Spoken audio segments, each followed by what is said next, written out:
That was heavy.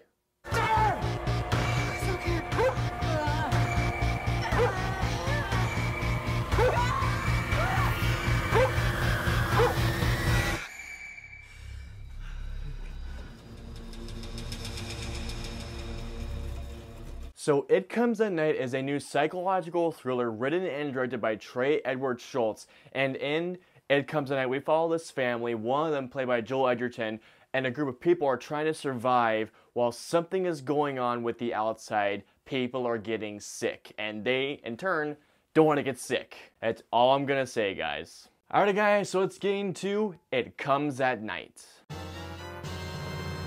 Okay, I know I've been saying this a lot as of recent, but I was really looking forward to It Comes at Night just because it's a horror film, but mainly because the studio behind it had done one of my favorite horror films of last year. Hold up. As you all know, The Witch, a film I absolutely adore. It was in my top 10 favorite films of last year. So knowing what they did with The Witch, I was really looking forward to seeing what they're gonna do with It Comes at Night. And I'm not gonna lie to you guys, I didn't watch a single trailer for this film, only the teaser, because I had a feeling that if I watched any more than the teaser from what that showed, I'd be spoiled. And I gotta tell you guys right now, oh my god, what a movie this was. So the first thing I want to get out of the way is how absorbing It Comes at Night was. From moment one, I did not take my eyes off the screen, and nor did I move out of my seat. My butt was glued to my seat. I did not move an inch during this movie. Like, I was just throughout the entire film. Every person in this movie gives a great performance, but of course Joel Edgerton knocks it out of the park, especially with one scene that I was just like, oh my god. I'm not gonna mention the moment that happened, but it was an oh my god moment. Also, the film looked absolutely gorgeous. One thing I did really love about this film, and the thing I really noticed, is how light is used for transitioning during scenes. Let's say, for example, you'll see one of the lead characters just walking around with a lantern, he walks away, and the darkness transitions into the other scene.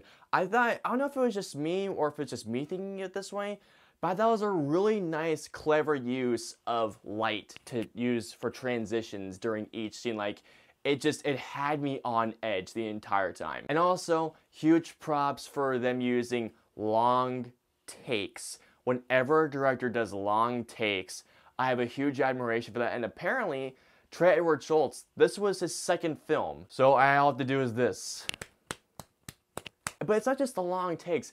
How the night scenes are shot, how everything is shot in this film. There is not a single shot in this film that feels wasted. Every shot had my eyes glued to the screen. This isn't an in-your-face scary horror film. This is one of more of those horror films where when certain decisions are made, some things will happen. I don't know what it is. It just reminds me of a Telltale game. You guys know what I mean? Like Wolf Among Us, Game of Thrones, especially with the Walking Dead games. And there was one decision that was made.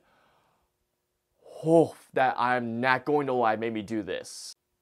Oh, shit. And you understand why it's done, but at the same time, I couldn't help but feel terrible on the inside. The film is tense as hell. The tension, oh my word. It wasn't from moment one, but as soon as the moment does happen, it just winds, and it keeps winding and winding and winding. Yeah, it's a very tension-filled film, especially when people start to get a little paranoid. There was one scene, I am not gonna lie to you guys, where my heart was pounding like a mother F. And there were also some images that did make my eyes go wide open. There were some truly unsettling images that I saw in this movie.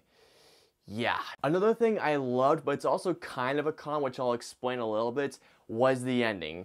The ending of the film, when I was walking out talking to the critic, I was just like, god damn, that was heavy. Like, it was heavy. Now, I mentioned this in the pros, but I did mention that I did have a con with the ending. As the film builds up to the ending, it was starting to go up to something, and then once it ended, I'm not gonna lie, I did say this. So that's how it ends? To be completely honest with you guys, I was expecting a bit more of a resolution. As I drove home, I understood why they did end it this way, but I still couldn't help to feel that I wish that this movie did have a bit more of a resolution to it.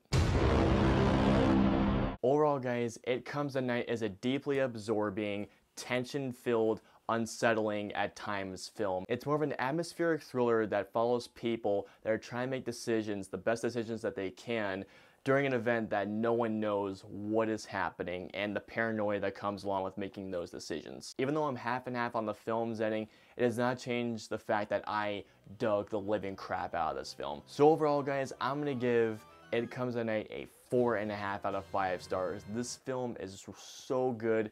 If you want those deeply absorbing thrillers, this is the film for you guys. Alright guys, so comment down and let me know below. Have you guys seen or heard if It Comes at Night?